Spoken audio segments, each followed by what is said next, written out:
여기는 종합엔터테인먼트 방송 준혁의 아름다운 동행TV. 저는 아름다운 동행TV 국장 준혁입니다. 인물사 공부하기. 구독, 좋아요, 알림 잊지 말고 부탁드려요. 이번 시간에는 인물사 공부를 하겠습니다. 저희 아름다운 동행TV에서는 한국사를 인물 중심으로 공부해보는 시간을 갖겠습니다. 오늘 이 시간을 통해 여러분들께 조금이라도 우리나라에 자부심과 애국심이 생겼으면 좋겠고, 우리나라의 역사와 우리나라를 위해 목숨 바치신 분들을 조금이라도 생각하는 시간이 되셨으면 좋겠습니다. 오늘 이 시간은 일제치하였던 1932년 나라와 민족을 위해 25 젊은 나이에 자기 목숨을 희생하여 2천만 동포와 대륙의 수많은 군인들마저 눈물을 흘리게 만들었던 우리의 위대한 청년이자 독립운동가인 윤봉길 의사에 대해 알아보는 시간을 갖겠습니다. 자, 그럼 윤봉길 의사께 감사하는 마음으로 감상하세요.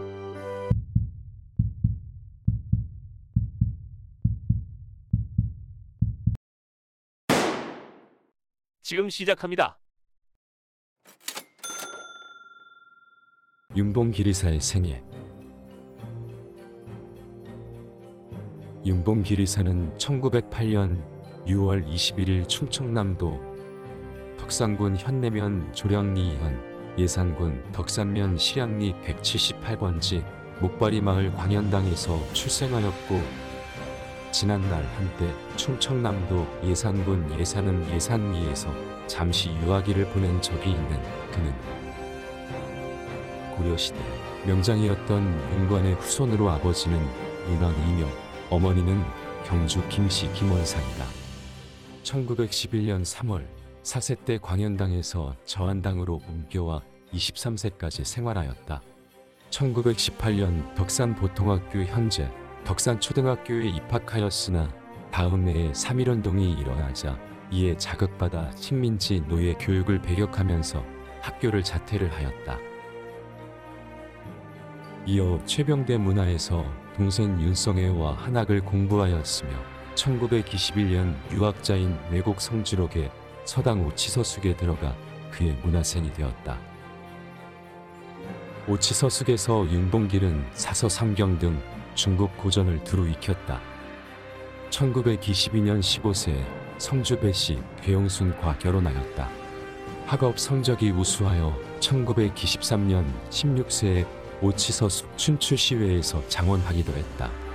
1926년 윤봉길은 매언이라는 아우를 얻었다. 1928년 18세 되던 해에는 시집 오추, 옥수, 인추 등을 발간하였다. 1929년 오치서숙을 졸업, 한학 수업을 마쳤다. 농촌 계몽 활동. 청년 시절에는 농민 운동에 관심이 많았다. 1929년 오치서숙을 졸업한 윤봉길은 농촌 계몽 활동, 농촌 부흥 운동, 야학 활동, 독서회 운동 등을 시작하였다. 1927년 농민독본 3권을 저술하였다. 1928년 부흥원 설립을 기념하는 공연인 우와 토끼와 여우의 공연과 원래 강연회를 개최하였으며 기사년 일기를 지었다. 이어 위친계 조직, 월진회, 수암체육회 등을 조직하였다. 1930년 장부가 뜻을 품고 집을 나서면 살아 돌아오지 않는다 라는 글귀를 남기고 집을 떠나 중국으로 건너갔다. 그리고 후에 이 정보를 일본 경찰이 입수하여 미행, 평안도 선천에서 체포되어 45일간의 묵고를 치렀다. 그리고 추록 후에 만주로 망명하였다. 홍커우 공원 폭탄 투척 사건. 중국 상하이에서 중국인들을 대상으로 채소 장사를 하던 그는 1931년 겨울 대한민국 임시정부의 국무령인 김구를 찾아 독립운동에 몸바칠 각오임을 호소해 그가 주도하는 한이 외국당에 가입했다. 김구는 1932년 4월 29일 상하이의 홍커우 공원에서 열리는 일본 천황의 생일연과 상하이 점령 전승 기념 행사를 폭탄으로 공격할 계획을 세웠으며 협의 끝에 투척하기로 결의하였다. 당시 홍커우 공원에는 상하이 침략 일본군 1만 명, 상해 거주 일본인 1만 명, 그 밖에 각국 사절, 각계 초청자 등 2만이 넘는 인파가 모였다. 당시 폭탄은 도시락하고 물통으로 위장한 급조 폭발물이었는데 이는 폭탄을 도시락하고 물통으로 위장하려는 데 목적이 있었다. 당시 천장절과 상하이 점령 전순 기념 행사에 식사가 제공되지 않아서 일본 측에서 이 행사에 참여하는 사람들에게 각자 도시락을 지참시켰는데 바로 그 허점을 노린 것이었다. 일본인으로 신분을 위장한 윤봉길은 삼엄한 경계망을 뚫고 공원에 입장한 후 11시가 되자 중국 주둔 일본군 천진군 총사령관인 시라카와 요시노리 대장이 등장하고 나서 상하이에 있는 외교관하고 내빈들이 자리를 잡았다. 군악이 울려 퍼지고 열병식이 이어졌다. 천장절 행사가 끝나자 외교관과 내빈은 퇴장하고 일본인들만 남아일본 상하이 교민회가 준비한 축하연을 열었다. 11시 50분 일본 국가인 기미가여가 울려 퍼지고 나서 묵념을 올리는 그 틈을 노려 수통폭탄을 힘차게 던진 찰나에 단상으로 정확하게 명중이 되었다. 그 틈을 노려 경축대 위에 폭탄이 명중한 것을 확인한 윤봉길이 자폭하기 위해 도시락 폭탄의 기폭장치를 작동시켰으나 불발되고 말았다. 도시락 폭탄이 불발되는 그 찰나에 일본 헌병들이 군봉을 휘두르면서 윤봉길을 덮쳐 제압하였다. 윤봉길은 제압을 당하면서도 숨겨두었던 태극기를 꺼내 흔들면서 일본 제국주의를 타도하자 라고 외쳤다.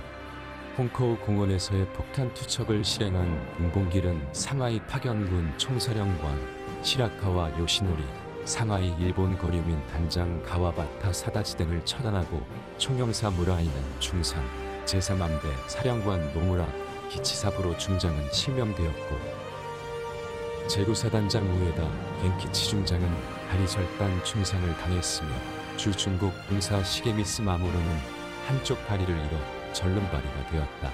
당시 중국의 국민당 지도자였던 장제스는 중국의 100만이 넘는 대군도 해내지 못한 일을 조선인 청년 윤봉길이가 해냈다고 할 정도로 윤봉길을 극찬했을 정도였다. 그러나 장제스가 이 말을 하였다는 사료는 존재하지 않고 윤이사를 크게 높여 칭송하였다고 기록되어 있다.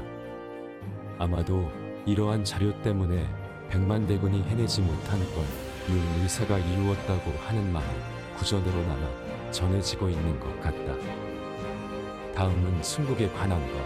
폭탄 투척 직후 체포, 곧바로 헌병으로 넘겨지면서 보다 가혹한 신문과 고문을 받은 것으로 알려졌다. 1932년 5월 28일 상해 파견 일본 군법회의에서 사형을 선고받고 1932년 12월 18일 일제 대양환 편으로 일본 오사카로 후송되어 20일 오사카 육군형무소에 수감되었다. 1932년 12월 18일 가나자와 육군구 금소로 이감되었다. 1932년 12월 19일 일본 가나자와에서 총살형을 당했다. 1932년 12월 19일 새벽 7시 27분 일본 이시카와현 가나자와시 미스코지야마 서부 골짜기에서 십자가 모양의 형틀에 묶인 사형수 윤봉길은 미간에 총알을 맞고 13분 뒤에 순국했다. 시신은 아무렇게나 수습되어 가나자와 노다산 공동묘지 관리소로 가는 길 밑에 표식도 없이 매장되었다.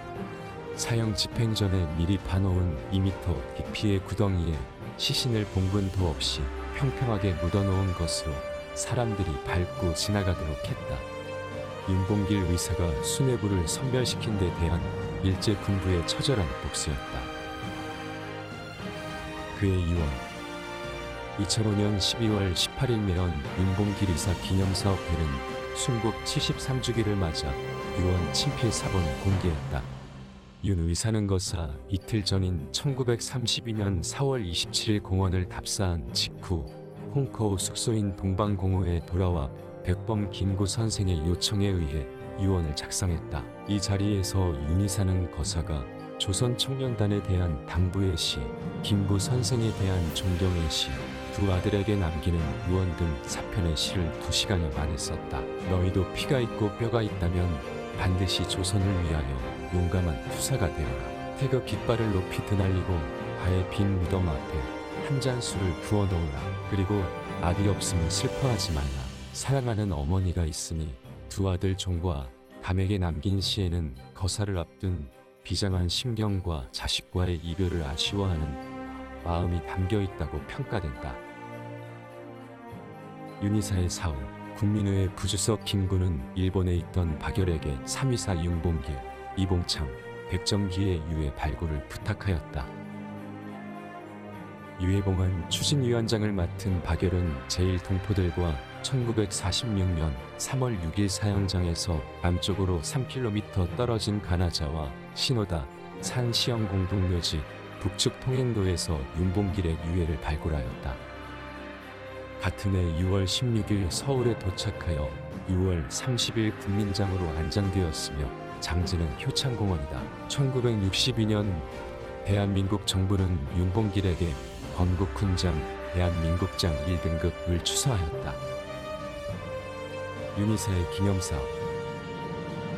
1965년 윤봉길 의사 기념사업회 준비위가 구성되고 같은 해 6월 29일 기념사업회가 설립되었으며 1965년 12월 19일 매연 윤봉길 의사 기념사업회 주미를 서울 조계사에서 발족되었다. 2012년 그해 일본 순국 기념비에 모욕적인 문구가 담긴 말뚝을 박는 사건이 벌어져 논란이 되었다. 윤희사에 대한 동지들의 평가. 만보산 사건으로 일본 제국에 대해 큰 자존심의 상처를 입고 있던 당시 중화민국의 장제스는 쿵커우 공원에서 윤봉길이 폭탄 투척을 했다는 소식을 전해 듣고 중국의 100만이 넘는 대군도 해지 못한 일을 조선인 청년이 해내다니 정말 대단하다 라며 감탄하였고, 이는 그동안 장제스가 별다른 관심을 갖고 있지 않았던 대한민국 임시정부를 전폭적으로 지원해주는 계기가 되었다고 전해진다. 하지만 장제스의 이러한 감탄은 이 말이 가장 많이 나올 수 있는 백범 김구의 회고록인 백범일지와 장제스 일기에서 사실로 확인이 되지 않는다. 장제스 일기에서는 옛사람이 말하길 국가의 원수와는 한 하늘 아래서는 같이 살 수 없다 하였다. 공적을 쌓고자 무력을 앞세워 침략을 일삼는 자들이 깨달은 바가 있지 않겠는가라고 의거를 굉장히 높게 칭송한 내용이 확인되었다. 초대 대통령 이승만은 1943년 카이로 회담에서 장기석이 한국의 독립을 제안하고 그 선언문에 명문화한 원인은 윤봉길 의거에 있다고 평가하기도 했다. 독립운동가 겸 정치인 장건상의 증언에 의하면 윤봉길의 의거가 임시정부 지원을 이끌어내는 계기가 되었다고 한다. 임시정부 얘기가 나왔으니 하는 말인데 1932년 이봉창, 윤봉길의 의거, 특히 윤봉길의 의거가 있기 전에 임시정부는 참 외로웠다. 장개석이 임시정부를 아무것도 아닌 것으로 알고 동전 한 푼도 도우지 않았으며 윤봉길 의거를 보고서야 장개석이 전적으로 도왔던 것이다 라고 회고하였다. 반면 박헌영과 이승만은 윤봉길 의사의 의거에 대해 부정적으로 평가절하 하였다. 박헌영은 민중의 계급적 각성과 연대가 없는 흑소수의 활동이라며 윤봉길 의거를 부정적으로 평가하였다. 김구 선생은 만주사변 발발로 중국에 거주하는 조선인들은 더욱더 위축된 상황으로 정무적 정세적 판단하에 과감한 결단이 윤봉길의 거사였으며 이승만은 이런 의거 행동은 어리석은 짓이며 일본의 선전 내역만 강화시켜줄 뿐 한국의 독립을 가져다 주지 못할 것이다 라고 비판하였다. 윤봉길 의사 유품. 윤봉길 의사 유품은 한국의 독립운동가 윤봉길의 유품이다. 총 68점의 유품으로 구성되어 있으며 충청남도 예산군 충의사 및 서울특별시 용산구 국립중앙박물관에서 나뉘어 소장되어 있다.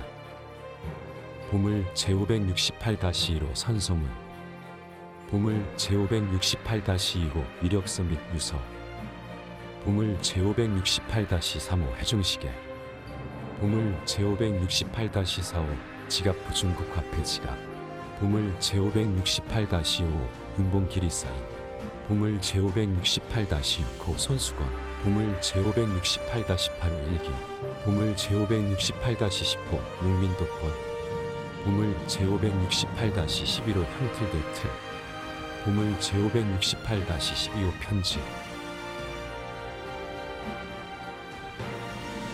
일영이 유서. 윤봉길 의사 유품 가운데 제568-2호는 윤봉길 의사 이력 서금 유서 일책 17매로 이것 또한이 내국단에 입단할 때 펜글씨로 쓴 이력서와 유서이며 가로 16.5cm, 세로 29cm이다. 국립중앙박물관 소장.